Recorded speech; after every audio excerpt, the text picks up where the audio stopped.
right, good morning, good afternoon, and or good evening to all everywhere. You know who I be. I be Tanetta Marie, and we've been talking about forging through and building our characters. And so last week I gave you some things to do. It probably took a few of you you're probably not done. Some of you probably just went through it really, really fast. I do encourage you to go back over it. I'm hoping that you contacted people and asked them what kind of person that you are, so you can get the perspective of other people. Ask about 20, 15 people. See what you can get. If you only ask 10 or 9, I try to ask for the odd number. Fantastic. What you really just want to do is make sure you have more than 3 of the same consistent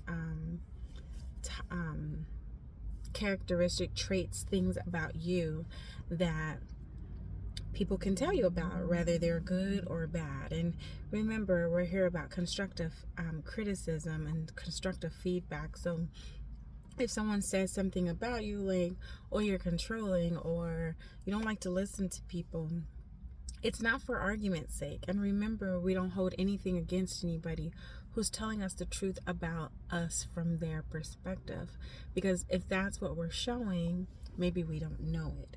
And so on that, I'm hoping that you're doing this, and I'm hoping that it's not bringing you anxiety. But I want to go into, if you're not done with doing this project, that's fine, because I have you going into all different parts in your life, different areas of, your spirituality, your house, in your home, your friends, your relationships. So I have you in all kind of topics. And if you haven't seen that video, go ahead and look at Forging Through, Building Our Character, Step 1. And so this may take you a week or 2. It may even take you a month, but I'm going to continue to forge through and talk about building our character. And so I've been working a lot with some of my clients about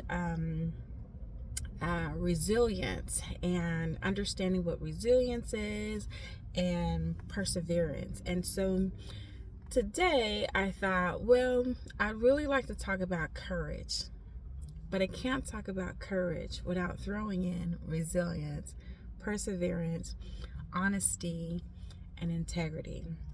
So I'm going to focus on courage, and I hope I encourage you to be courageous in all you do. So courage is the ability to do something that we do when we're frightened, and we still find strength in facing our fears. That's courage. And so what I see in today's society is that a lot of people claim they have courage, but in reality, they're not.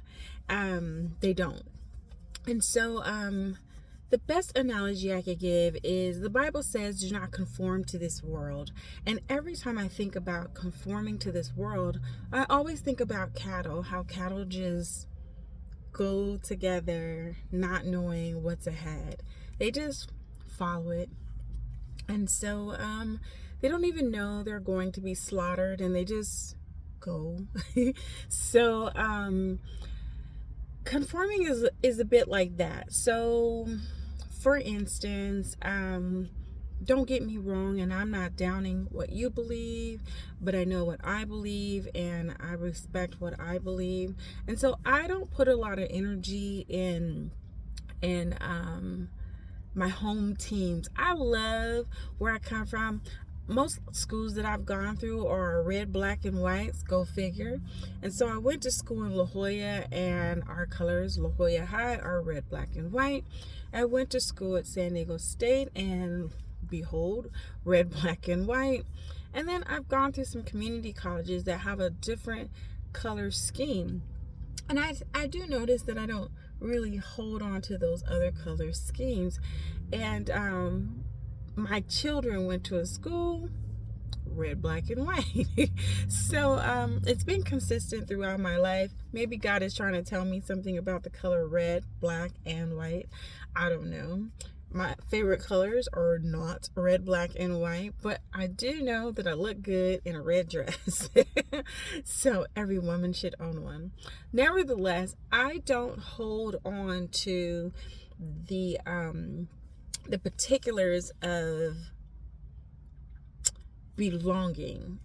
I don't need to belong to the team. I like being a part of the team or cheering for the team.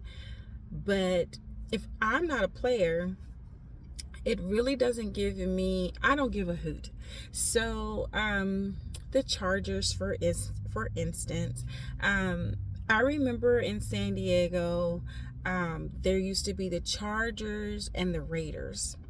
And the Raiders would come to San Diego, and people who were Charger fans would be all out, and Raider fans would come to San Diego with, like, we're taking over your city.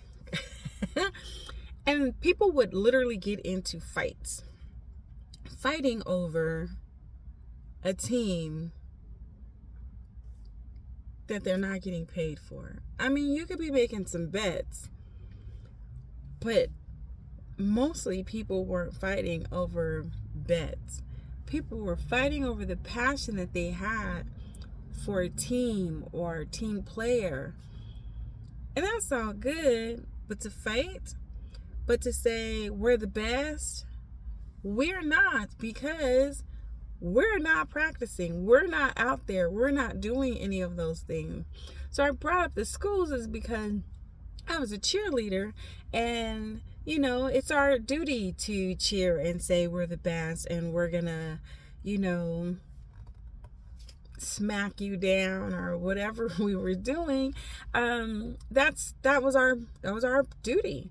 And so, but still, there comes a time when you go,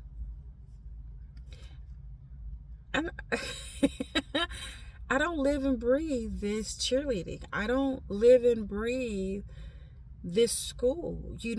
I love my school. I love where I represent, but there's no reason to fight over it. The same as territories like Bloods and Crips and whatever. I've lived in those generations, those neighborhoods, and sometimes it was just the argument for the sake of the argument.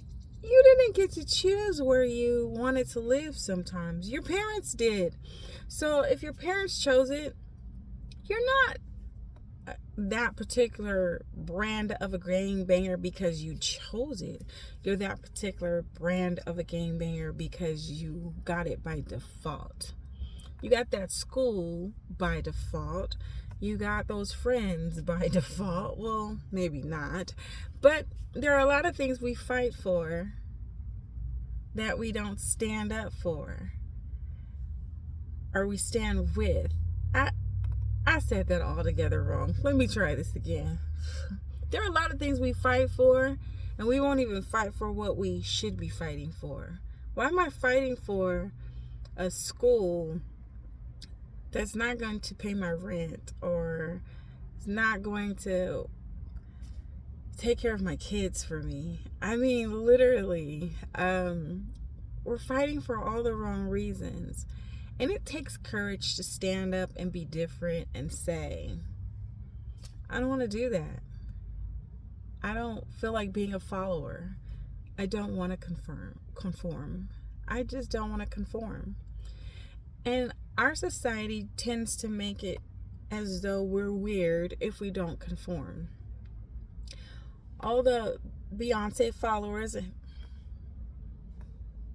the Beehives, Touche, we all, whatever we do, I have followers, but I don't expect you to worship me. I don't expect that if I say the sky is black and you see that it's blue, to believe that it's black.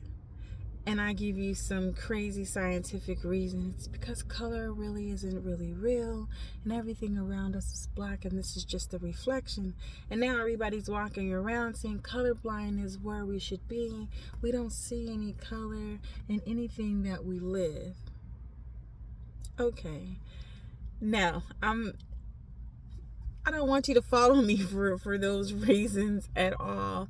If you're following me, it's because you enjoy the content, but not that you have to do or believe everything that I say. We are all entitled to our opinions and our belief systems, which is why I am a Christian, and I have much respect for lots of belief systems, because most people are in their belief system not by choice but by default. So you have to grow and kind of learn, and then say, aha, now I know why I understand. I'm a believer and I'm a Christian because I was raised in it by default, but I actually yearned for it as a child, and my family didn't really get me into the church. I probably got my family into the church by way of persuading my mom to be more involved. Like, I love the Lord, but that's just something that I recognized as a child. And as I grew up, I did not appreciate all the things that went on in churches. So I've now made my choice based on what I've seen and believe. That's courage. That's being able to say, I don't need to be conformed.